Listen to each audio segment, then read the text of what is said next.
요런 길에 장마 보겠습니다. 장마가 오래된 비죠.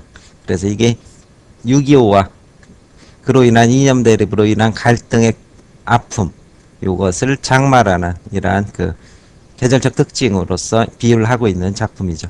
전체 줄거리는 그 두 할머니의 갈등인데, 나를 중심으로 하는 거죠. 이 서술자인 나를 중심으로 해서 할머니와 외할머니의 갈등이 나타나 있습니다. 그래 왜 그러냐면은 할머니의 아들은 빨치산입니다. 빨치산이고 그 다음에 외할머니 아들은 군인이었죠. 근데 군인이었는데 외할머니 아들이 전사를 했습니다. 그래서 전사 통지서가 옵니다. 그 뒤부터 이제 어떻게 외할머니가 이 빨치산 아들을 둔 할머니에게 상당히 기분이 나쁜 겁니다. 그래서 어느 날 비 오는데 이 빨갱이들 다 쓸어가게 장막기가 퍼붓어서 다 빨갱이들은 죽어라 뭐 이렇게 얘기를 합니다. 그러자 이제 어떻게 할머니가 몹시 그 분노를 하게 됩니다. 그러면서 두 사람의 이런 그 이념이, 이 두 할머니는 이념을 아는 건 아닙니다. 이 갈등의 본질은 이쪽 그 서로 다른 이념 속에서 자식들이 걷고 있는 길이 달라서 결국 자식에 대한 사랑, 자식 사랑 때문에 두 할머니가 갈등을 하게 되고, 그 와중에서 내가 그 갈등의 와중에서 이제 유년기 어린 시절을 회상하면서 이렇게 서술하는 그러한 작품이 됩니다. 그러다가 어떻게 됩니까? 이 빨치산이라는 것은 이게 당시 그 뭐 신분 이런 것들, 신원 이런 것들을 파악할 수가 없는 이런 비정규 부대입니다. 그래서 사실은 죽었는지 살았는지도 잘 모릅니다. 이 산 속에서 투쟁을 하기 때문에. 근데 어느 날 점쟁이가 와서 이 아들이 바로 이 할머니의 아들인 그 삼촌이 어느 날 어느 시에 이렇게 올 것이라고 예언을 합니다. 그 말을 할머니가 그 철석같이 믿고 잔치 준비를 하죠. 그렇죠? 아들이 이제 돌아온다고, 살아 돌아온다고 잔치 준비를 합니다. 그랬는데 막상 그날이 되자 아들은 오지 않고 이 구렁이 한 마리가 이렇게 나타납니다. 근데 이때 이 구렁이를 딱 보는 순간 바로 이 할머니와 외할머니는 아, 삼촌이 뭐 했다, 죽어서 뭐로 나왔다, 이 구렁이로 나타났다고 이렇게 딱 생각을 하는 이런 샤머니즘을 가지고 있는, 그렇죠? 바로 우리 민족 고유의 할머니였던 겁니다. 그래 이 민족적 정서가 어떻게 둘이 아무리 싸웠어도 구렁이를 딱 보는 순간 아, 죽은 자식의 홀령이다라고 생각하는 이런 민족적 정서의 일체감을 둘이 가지게 됩니다.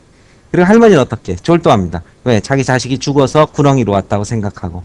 그랬는데 이 외할머니가 어떻게 극락왕생하라고 누구를, 이 할머니의 아들이라고 생각되는 구렁이를 멀리 배웅을 해주면서 두 사람의 갈등이 해소되고 그 소설의 끝이 되게 됩니다. 따라서 이 소설에서 가장 중요한 건 이 구렁이가 상징하는 장치가 될 것입니다. 작품의 특색을 간략히 보겠습니다. 시점은 1인칭 관찰자 시점입니다. 유년기 나에게, 어린 시절 나의 기억을 어른이 된 내가 재구성합니다. 그래서 좀 그 기억을 잡아주고 의미도 부여하고 그땐 그랬었다 이렇게 재구성하지만, 유년기의 나의 기억을 토대로 하는 건 이렇게 함으로써 이념이나 이런 복잡한 사상의 문제는 어떻게 모조리 서술에서 배제하게 됩니다. 그래서 삼촌은 이런 이념, 외삼촌은 이런 이념을 갖고 있었다, 이건 어렸을 때 내가 몰랐기 때문에 쓸 필요가 없는 겁니다. 그래서 유년기 기억을 내가 재구성하는 그런 형태로, 그래서 순수하게 보고도는 외적 현상에 주력하게죠. 토속적이고 향토적이고 이 뱀을 어떻게, 그쵸, 홀령이라고 보는 이러한 샤머니즘이 성격, 여기서 민족 고유의 향토성이 있습니다. 이념으로 인한 가족의 비극과, 그렇지만 어떻게 민족이 가지고 있는 이런 공동체 정서를 통해서 화해의 가능성을 보여주고 있습니다. 중요하죠. 구렁이의 상징성은 첫 번째는 삼촌의 홀령입니다. 두 번째는 아이들이 막 돌팔매해서 구렁이가 어떻게 이렇게 피투성이가 되는데, 이게 바로 전쟁으로 인한 국토와 우리 민족이 이렇게 피투성이가 됐다는 걸 보여줍니다. 그러면서도 불구하고 할머니와 외할머니는 구렁이를 딱 보고 자기 삼촌의 홀령이라고 생각하는 그런 민족의 동질성을 함께 자각하게 됩니다. 이러한 면에서 민족 동질성을 상징하게 되고 두 사람 화해를 매개해 주게 됩니다. 여러분 교과서 수록 부분에는 위기 부분입니다. 삼촌의 생활을 믿고 준비하는 가족, 그러다가 절정은 구렁이의 출현과 이를 달래는 외할머니, 그리고 돌아가는 구렁이, 결말은 화해, 이렇게 돼 있는 부분입니다. 본문 보겠습니다. 앞부분 줄거리 보겠습니다. 교과서 앞부분이죠. 나의 외가 식구들입니다. 그 외할머니 식구들이 6.25 사변으로 인해서 나의 집으로 피난와 친가 식구와 함께 살게 되는 겁니다. 이게 배경이고, 사돈댁에 신세를 지는 처지에 있는 외할머니와 그 베푸는 입장인 친할머니는 삼촌이 빨치산, 외삼촌이 국군 소위라는 거북한 상황이죠. 이게 서로 대립적인, 그래서 이것이 갈등의 원인이 됩니다. 하나는 빨치산, 빨갱이죠. 하나는 국군 소위. 거북한 상황 속에서 의족해 지냈다. 그러나 내가 낯선 나 사람이 꿰매 빠져 빨치산인 삼촌이 몰래 집에 왔다고 실토한 일, 이렇게 되는데, 낯선 사람이 이제 당시에 그 국군 기무사나 이런 그 정보부 사람들 것입니다. 누구를 잡기 위해서입니까? 그 삼촌이 빨치사니까 삼촌을 검거하기 위해서 나온, 그쵸? 경찰이겠죠. 이런 경찰이 꿰매 빠져 삼촌이 몰래 집에 왔었다고 실토한 일로 아버지가 그래서 경찰서에 잡혀가 고초를 겪는다. 이 때문에 할머니는 나를 과자, 초콜릿이죠. 초콜릿 한 조각에 삼촌을 팔아먹은 무지막지한 사람 백정으로 여기는데 봐해. 외할머니는 은근히 나를 감싼다. 왜냐하면 저 자식이 국군이니까 아무래도 이런 마음이 생겼겠죠. 금이 가기 시작한다. 이제 갈등이 시작됩니다. 이 두 사람은, 할머니와 외할머니는 그 이념을 뭐 알고 있는 사람들 아니고 자식의 입장 때문에 그렇죠. 그러다 외삼촌의 전사 소식이 날아들자 이제 갈등이 촉발의 계기가 됩니다. 그렇죠. 외삼촌이 전사에 죽은 겁니다. 외할머니는 장마가 쏟아지는 하늘 향해 빨갱이를 쓸어가 버리라고 저주는, 이 빨갱이를 쓸어가 버리라고 저주하면은 이쪽 빨치산 누구의 아들을 죽으라는 거나 똑같습니까? 그렇죠? 그 삼촌, 즉 할머니 아들을 죽으라는 저주나 똑같습니다. 이거는 평소 이제 서로 조심했던 말인데 자식이 죽자 이성을 잃은 거죠. 빨치산으로 나간 삼촌의 소식을 애타게 다는 외할머니, 이것을 마치 아들 죽으란 말로 받아들여 외할머니 한바탕 싸움을 벌이게 된다. 이제 갈등이 촉발을 하게 됩니다. 빨치산에 산으로 숨은 삼촌이 몰래 집에 왔던 밤, 할머니, 아버지, 어머니, 고모 설득에 자술 결심하던 삼촌은 문박의 발소리에 놀라 산으로 도망쳤는데 그 발소리가 또 외할머니의 기척이었습니다. 그래 외할머니 기척 소리에 삼촌이 또 미리 지레 겁을 먹고 산으로 다시 도망감으로써 자꾸 상호간의 입장이 엇나가는 그 모습입니다. 그대로 빨치산과 국군의 전투가 벌어지고 빨치산의 첫한 주검 시체가 읍내에 전시되었다는 소식이 전해지자 가족은 죽었거나 곧 죽을 것이라는 체념에 빠진다. 빨치산은 이제 비정규군이기 때문에 뭐 죽었는지 살았는지도 사실 그 가족들은 잘 몰랐던 겁니다. 그러나 할머니만은 소경 점쟁이에게서 삼촌이 아무나 아무시에 살아 돌아온다는 말을 듣고 그 예언을 신앙처럼 믿으면서 이건 바로 그렇게 믿고 싶음, 자식에 대한 사랑이겠죠. 자식 사랑 때문에, 그렇죠? 점장이 말 철석같이 믿는 겁니다. 삼촌을 준비할 맞이를 하느라고 잠도 끼니도 거른 채 맨날 며칠 가족을 들볶는다. 그 아무나 아무시가 하루 앞으로 다가오자 할머니는 밤새도록 등을, 이때의 등이 바로 이제 기다림의 어머니 기다림의 등이고 그다음에 생명등의 역할을 합니다. 그래서 생명등이라는 이러한 복선이 깔리게 됩니다. 환하게 밝혀놓으라고 명하는데 그날 밤 나는 구렁이 우는 소리를 듣고, 이게 암시죠. 이것이 곧 출혈할 것이라는 암시를 여기서 보여줍니다. 두려움에 식은땀을 흘린다. 이 부분이 이제 교과서 앞부분은 전체 요약 부분입니다. 할머니가 대문간에 호통을 치는 바람에 잠에서 깨었다. 부옇게 밝았으나 꼭두 새벽이었다. 가뜩이나 짧은 여름인데 그런 정도는 자나마나였다. 잠을 설친 탓으로 머릿속이 띵 울리고 눈꺼풀은 감겼다. 그러나 아무렇지도 않은 편이었다. 여러 날 겹치는 피로와 긴장 때문에 얼굴 모양이 모두 말이 아니었다. 아버지는 부항든 사람처럼 굶어서 얼굴이 노랗게 뜨는 병입니다. 부항든 사람처럼 얼굴이 누렇게 떠 푸석푸석했고, 어머니는 숫째 깡마른 대꼬챙이였다. 그렇죠? 어머니는 대꼬챙이였다. 은유법이죠. 외가 식구들이라 해서 특별히 나은 것도 없었다. 그런데 우리 할머니만이 홀로 청청해가지고 정신이 맑아가지고 첫 새벽부터 정신이 맑아. 그렇죠? 자식을 기다리니까 그렇겠죠. 기진맥진한 사람들을 게으른 소 잡듯 했다. 아버지 어머니는 대문간에 나란히 불러놓고 무섭게 닦아세우는, 그렇죠? 호통을 치는 거죠. 닦아세운다. 호통치고 있는 중이었다. 장명등이 꺼져 있었다. 이거 중요하죠. 아까 생명등이었는데 바로 누구의 죽음을, 이 삼촌의 죽음을 암시합니다. 꺼져 있었다. 기름이 아직 있는데도 바람이 언제 끄고 갔는지 물기가 촉촉했다. 할머니는 몹시 심정이 상해버렸다. 하느님이 간밤에 몰래 들어와서 아버지 어머니 정성을 시험하고 간 증거로 삼았다. 이제 무속신앙이죠. 신이 어떻게 인간 세상에 끊임없이 내려와서 간섭하고 뭐 이런, 그렇죠? 원시적 토속신앙, 무속신앙의 모습을 갖고 있는 할머니가 이렇게 담겨져 있습니다.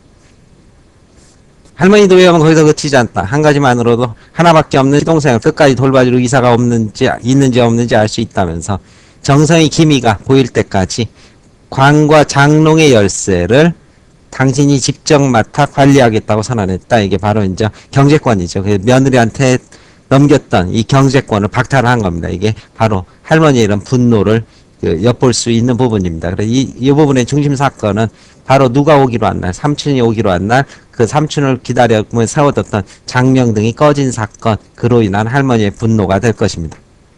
경사스러운 날, 삼촌이 오는 날이란 뜻이겠네요. 아침부터 여편네가 집안에서 큰 소리를 하면 될 일도 안 되는 베이비라 이만침 혀두고 참는다면 이만침만 너희들을 혼내주고 그만둔다마는 후사, 뒷일이죠. 뒷일은 알아서 해라. 손가락 하나 까딱 않고 뒷전에서 구경만 하고 있을 테니 너희들 하는 것만 지켜보겠다. 이게 사투리죠. 이 사투리를 통해서 현실감과 생동감 이걸 느끼게 하고 있습니다. 말 마치고 돌아왔으면 할머니는 거듭 혀를 찼다.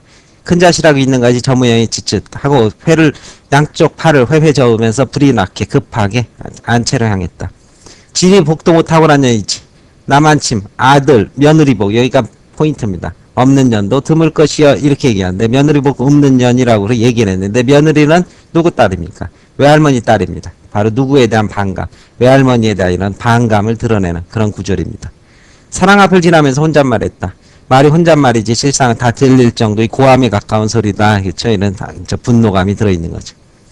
정말로 손가락 하나도 까딱하지 않고 쾅 닫고 들어앉은 후로 밖에서 일어나는 일이 죽이 끓든 밥이 끓든 일절, 그렇죠? 상관하지 않았다. 부정일 때는 일절이고 긍정일 때는 일체를 쓰는 거죠.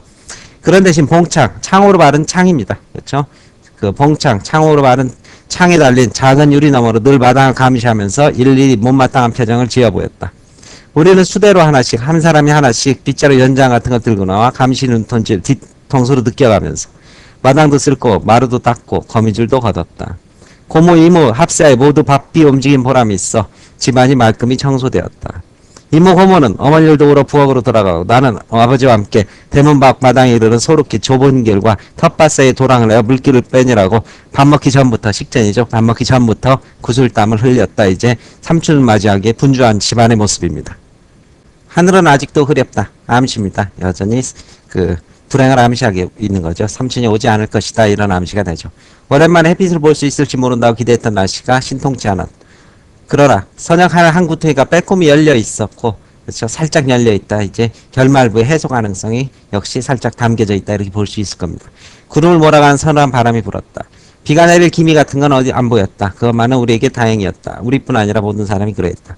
이른 아침부터 우리 집에 동네 사람들이 내미는 첫마디가 한결같이 날씨에 관한 얘기, 이제 상투적 접근을 하는 거죠. 그래, 친근의 친근감을 보이는 상투적 접근. 그 다음 삼촌 얘기였다. 용건입니다. 그렇죠. 그래서, 날씨 좋은데, 눈 온다. 그 다음에 숙제했냐, 뭐 이런, 그렇죠. 그 다음 저 용건을 끄집어냈다. 날씨부터 시작해 자연스럽게 아버지가 접근했고, 아낙네들은 때 없이 무시로 부엌에 드나들었다. 완전히 잔치집답게 동네 사람 북적거렸고 연출을 찾아 말을 거려본 사람 때문에 식구는 도무지 정신을 못 차릴 정도였다. 그들이 가장 궁금한 것은 우리 식구들이 어느 정도 미신을 믿는가였다. 물론 그들은 미신이란 말은 입 밖에 비치지도 않았다. 점쟁이 말 한마디가 이만큼 이를 크게 벌려놓을 수 있었던 데 대해 놀라움을 표시하면서도 비웃는 거죠. 그렇죠? 점쟁이 말 믿고 참 한심한 잔치 준비를 하다니. 그래도 속셈이 뻔히 보일 만큼 노골적으로 그것을 드러내지는 않았다. 이제 이건 동네 사람들의 반응입니다. 그렇죠? 잘 믿지 못하는 동네 사람들의 반응이죠. 이야기 끝에 그들은 가족들 정성에 끌려서라도 삼촌이 틀림없이 돌아올 것이란 격려의 말을 잊지 않았다. 이게 의례적이고 상투적인 말이죠. 듣는 기분만 나쁜 말이죠. 아버지는 그저 웃고만 있었다. 이게 쓴웃음입니다. 고소라고 하죠. 왜? 그렇죠? 이게 미신이라는 걸 아버지는 다 알지만은 그래도 어떻게 어머니의 그 마음을 알기에 잔치를 벌였을 뿐이죠. 그래서 쓴웃음만 짓고 있었다. 그런 말을 하는 몇 사람이 태도에서 아버지는 그들이 우리를 가지고 나름대로 한참 즐기고 있다. 입방아를 찢다 이런 거죠. 있다는 사실을 눈치챘을 것이다. 죽어가는 환자 앞에서 금방 나을 거니 염려 말라고 위로하는 의사와 흡사한 태도, 의례적 태도 혹은 상투적 태도 이런 사람이 있었기 때문이다. 이제 무성의한 그런 의례적인 모습을 엿봤기 때문이다. 시간이 진시에 가까울수록 이제 오전 7시부터 9시 바로 점쟁이가 예언한 시간입니다. 사람이 늘어 우리 집은 더 붐볐다. 마을에 성한 발을 가진 사람은 모두 다 모인 듯 싶었다. 혼자 친구네 집 마루에 앉아 담배를 피우는 낯선 사내, 바로 이 사람이 경찰입니다. 그 초콜릿으로 그쵸 자기를 꼬셨던 그 경찰의 모습도 보였다. 장터처럼 북적거리는 속에서 우리는 아직 아침밥도 먹지 못했고 같이 먹는다고 할머니가 상을 못 차리게 했던 것이다. 아주 굶는 건 아니니까 진득히 참을성 있게 참을 도리밖에 없지만 배가 굉장히 고팠다. 마침 진시였다. 진시가 시작되는 8시였다. 기대감이 엿볼 수 있죠. 그렇죠. 기대, 긴장, 뭐 이런 게 느껴질 겁니다. 진실 7시 시작인데 하여튼 이 소설은 8시라고 썼습니다. 모두들 흥분에 쌓여 초조하게 기다리는 가운데 시간이 흘렀다. 9시가 지나고 10시가 다 되었다. 이제 진시가 넘어간 겁니다. 그런데 우리 집엔 아무 일도 일어나지 않았다. 결국 오지 않았다는 거가 되겠죠. 사람들이 죄다. 모두죠. 모두 흩어진 다음에야 비로소 우리는 점심과 다름없는 아침을 먹을 수 있었다. 구장어른과 마을 대표네요. 진굴의 식구만이 나중까지나마 시리에 잠긴 일가의 말동무가 되었다. 안방에 혼자 남아 할머니 제외하고 모두 침통한 표정으로 건넌방에 차려진 상머리에 들러앉았다. 뜨적뜨적, 매우 느리게 천천히 수저를 놀리는 심란한 얼굴에 비해 반찬 많은 명절만큼이나 푸짐했다. 걸었다 마는 그 푸짐했다는 겁니다. 기왕 해놓은 밥이니까 모두들 들라고 말하면서도 할머니 자신은 한삭고 아침상을 거부했다. 진시가 지났는데도 할머니 여전히 태평이었다. 적어도 겉으로 그렇게 보였다. 애당초 말이 닿았을 때부터 자기는 시간 같은 건 염두에 두지 않았다는 것이다. 중요한 것은 며칠 날이지 그까지 시 따위는 별게 아니란 것이었다. 하늘이 주관한 일에도 실수가 있는데 하물며 사람이 하는 일이야 따져 무얼 하겠나는 것이었다. 아무리 점쟁이가 용하다 해도 시간만큼은 이쪽에서 너그럽게 받아들여야 된다는 주장이었다. 결국은 시간 좀 틀려도 올 것이라는 그런 믿음이죠. 아전인수라고 합니다. 자기한테 유리한 식으로 해석을 하는 거죠. 그래서 뭐 시간은 틀려도 나름 맞을 것이다 이렇게 끝까지 유리한 식으로 해석하는 거 아전인수라고 그러고, 여기 사실은 할머니의 깊은 모성애가 담겨져 있는 거. 결국은 어떻게 꼭 돌아와야 한다는 그런 신념 이런 것들이 그렇죠. 시간 자체를 무시하게 만드는 거죠. 할머니한테는 아직도 그날 하루가 아득히 남아있다. 아직 오전이니까 그날 하루가 잔뜩 남아있었던 것이다. 여느 때와도 기필코 올 사람이니까 그때까지 더 두고 기다렸다. 모처럼 모자 겸상 같이 상을 봐서 받겠다면서 할머니는 추워 가는 터럭입니다. 아주 조금도 지친 기색을 나타내지 않았다까지가 이제 위기입니다. 여기서부터 뭐가 나타나면서 구렁이가 나타나면서 소설은 절정으로 향하게 되죠. 마루에 발들어갖고 자꾸만 입맛을 다시면서 그렇죠. 맛있는 음식 냄새에 입맛을 다시면서 궁상을 떨던 근천을 떨던 궁상스러운 모습을 보이던 머리가 갑자기 토방으로 내려섰다. 땅으로 밑에 마루 밑에 땅으로 내려섰다. 우리는 월이가 댐을 향해 으르렁거리는 소리를 들었고 그리고 이내 함성을 들었다. 이제부터 여기서부터 서서히 구렁이의 출현부로 넘어가게 됩니다. 수저질을 하던 아버지 손이 허공에서 정지하는 걸 계기로 식사를 잠시 멈췄다는 뜻이죠. 일시의 동작을 멈췄다. 아이들이 일제히 올린 함성이 매우 빠른 속도로 청각을 통해서 긴장감을 주고 있네요. 빠른 속도로 가까이 오는 중이었다. 숟가락을 아무데나 내팽개치면서 나는 밖으로 뛰어나갔다. 우리 집 대문간이 왁자지껄한 소리로 소란해졌다. 마당 복판에서 난 다시 기세를 올리는 아이들과 정면으로 맞닥뜨렸다. 우선 눈에 띄는 것이 저마다 입을 크게 벌리고 있는 한때의 조물의 기패였다. 그들의 손에 돌멩이 아니면 커다란 나뭇잎 무기였겠죠. 나뭇개비 같은 것이 골고루 들려 있었다. 우리 집 대문 안으로 지쳐 들어오는 것, 마구죠. 마구 들어오는 것. 잠시 망설이는 동안 아이들은 무기를 든 손을 흔들면서 거푸, 연거푸, 거듭해서 기세만 올렸다. 그 중에 하나이가 힘껏 돌팔매를 재고 돌멩이가 날아 푹 꽂히는 땅바닥에서 나는 끝내 못 볼 것을 보고야 말았다. 꿈틀꿈틀 기어오른 기다란 것 구렁이네요. 그렇죠? 어젯밤에 그 울음소리를 들었죠. 눈어림만으로도 사람 키보다 훨씬 큰 한 마리의 구렁이였다. 꿈틀거림에 따라 누런 비늘 가죽이 이리저리 번들거리는 끔찍한 몸뚱아리를 보는 순간 울음소리를 듣던 간반의 기억이 얼핏 되살아나면서 오금쟁이 이제 무릎 안쪽 있죠. 다리가 덜덜 떨렸답니다. 대번에 뻣뻣이 굳어져 버렸다. 이제 일순간에 공포나 두려움을 느꼈다 해서 드디어 구렁이가 출현하면서 절정으로 소설은 치닫게 됩니다. 그러나 나는 별 수 없는 어린애였다.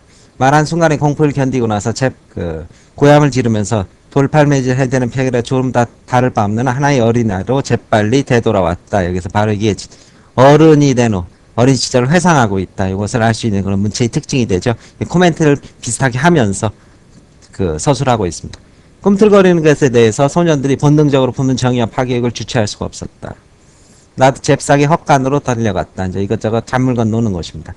지게 짝대기를 양손으로 힘껏 거머쥐고 내 쪽으로 가까이 오기만 하면 단번에 요절을 낼 모양으로 요절 부서뜨리다 뭐 이런 뜻이죠. 부서뜨리다 단번에 부서뜨리 요량으로 작대기를 진 한쪽 팔을 높이 들었다. 그러자 억센 힘으로 내 팔을 옮겨주는 누군가의 손. 누굽니까? 외할머니 손이 있었다. 외할머니였다. 째지는 듯한 비명이 등에서 들렸다. 이건 누구의 비명입니까? 바로 할머니의 비명입니다.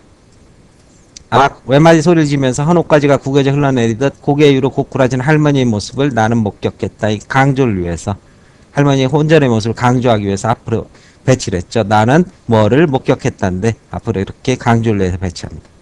외할머니가 내 손에 작대기를 빼앗아 버렸다.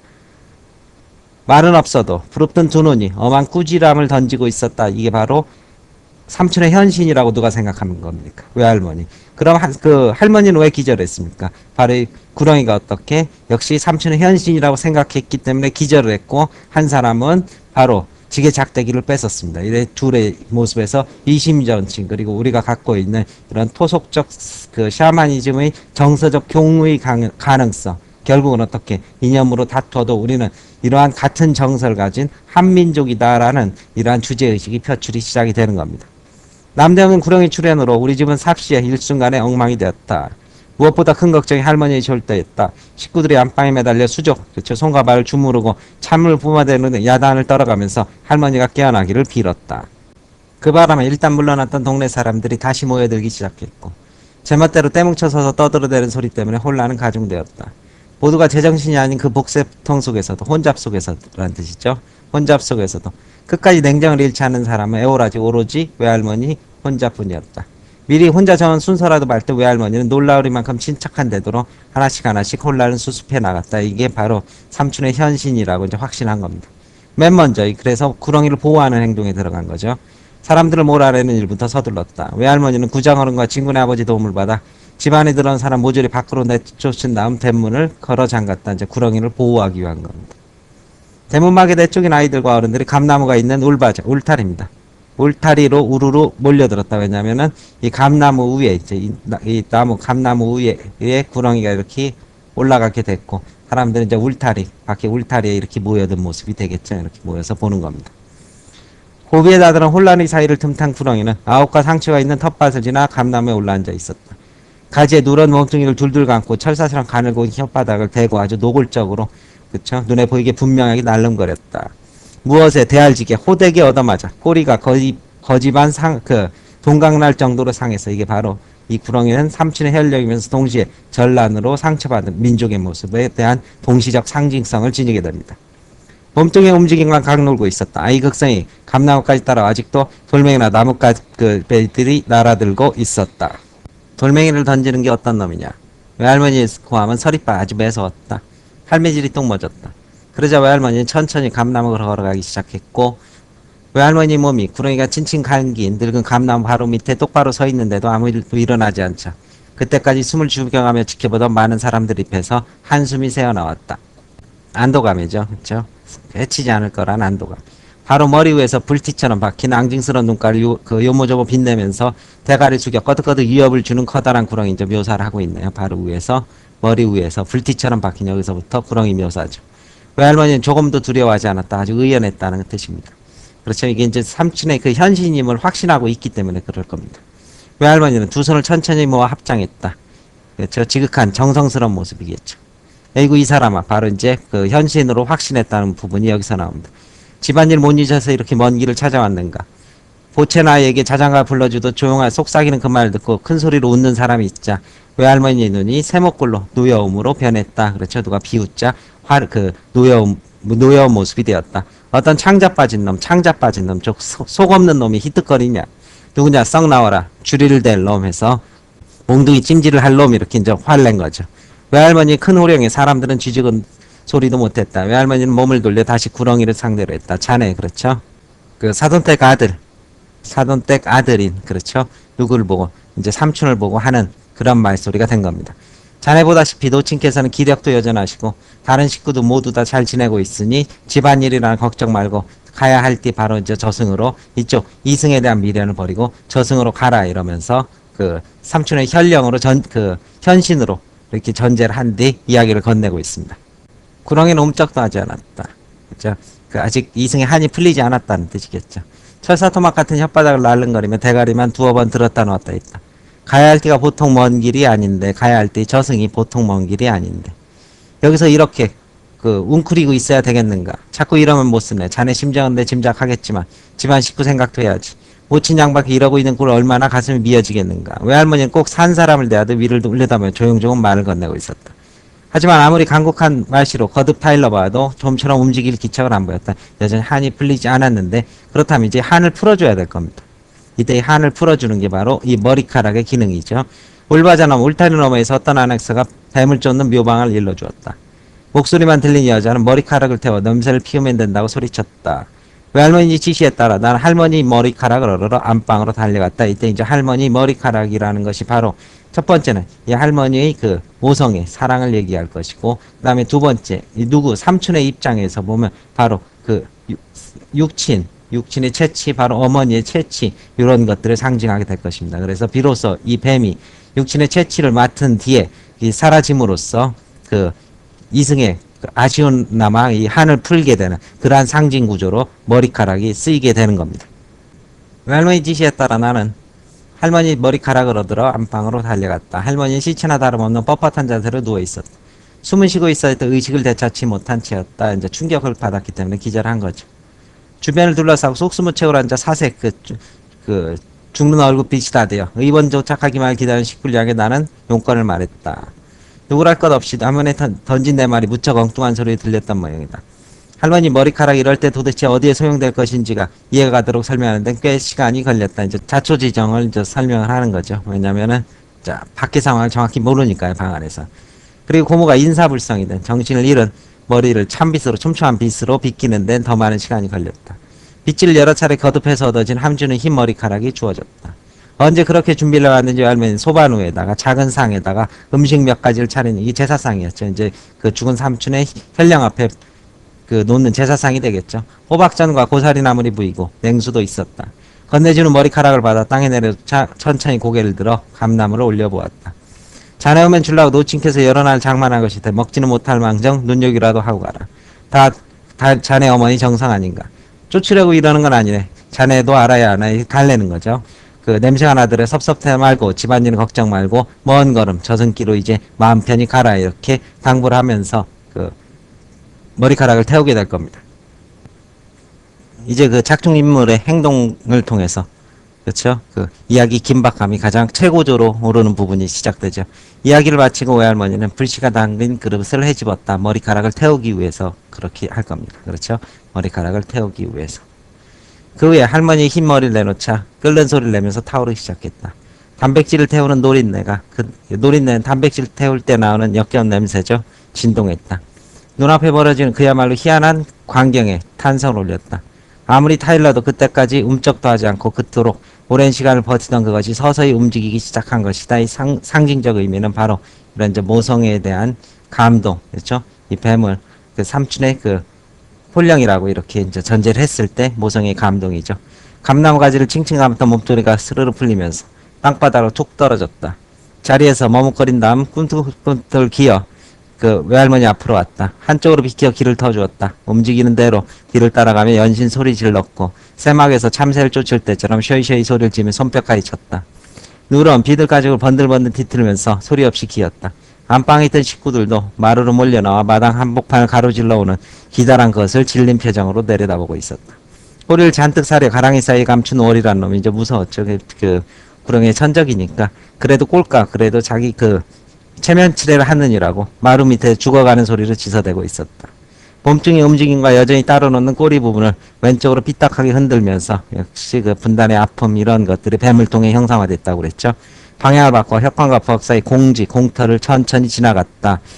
셔이 외할머니 쉰 목청을 뒤로 받으며 우물 것을 거쳐 넓은 뒤란 뒤뜰입니다. 뒤뜰을 어느덧 완전히 통과했다. 다음은 숲이 우거진 대밭이었다. 고맙네 이 사람. 집안일은 죄다 성령한테 맡기고 자네 혼자 몬티나 제발 성여서 먼 걸음 저승길 편안히 가라.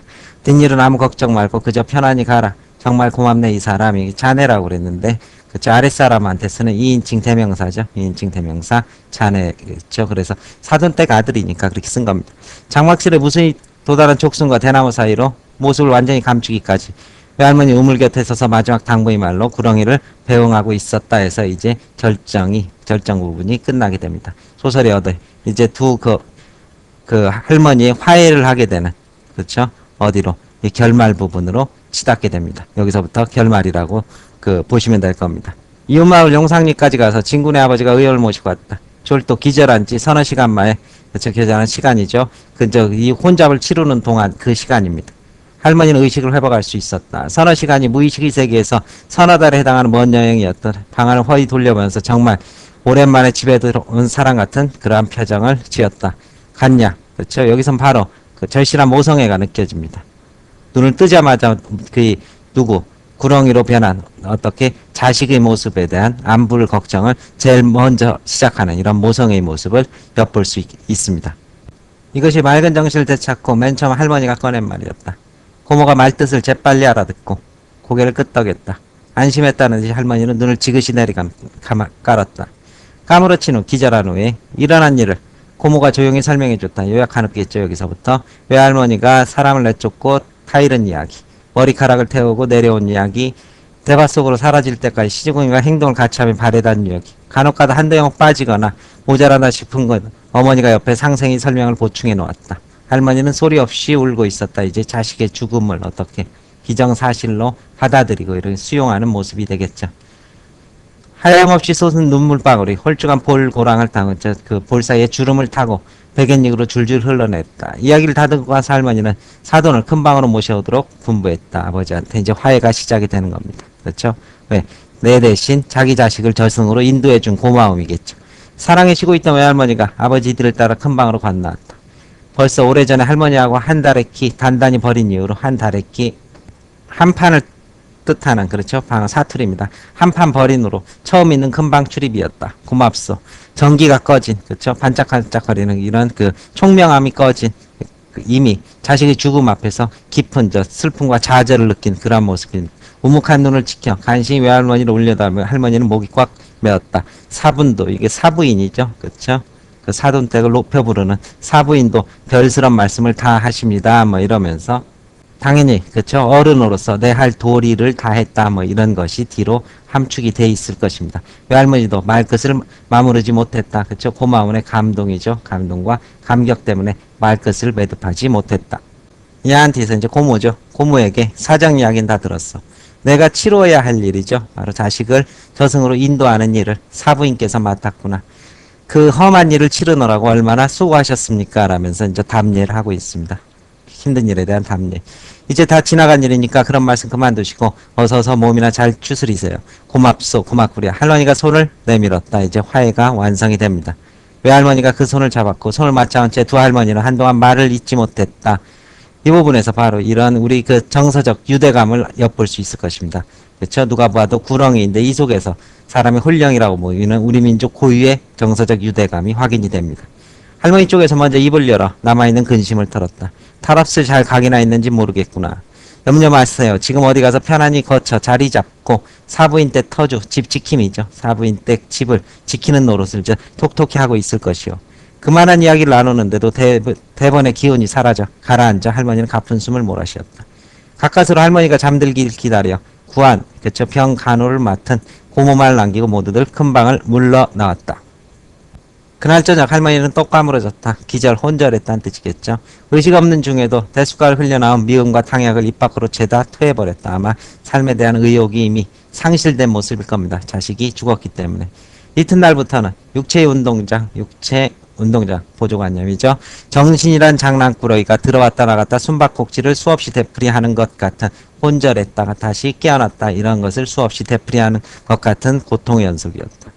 대소백은 일일이 받아낸 고역을 치러가며 할머니는 한 주일을 더 버텼다.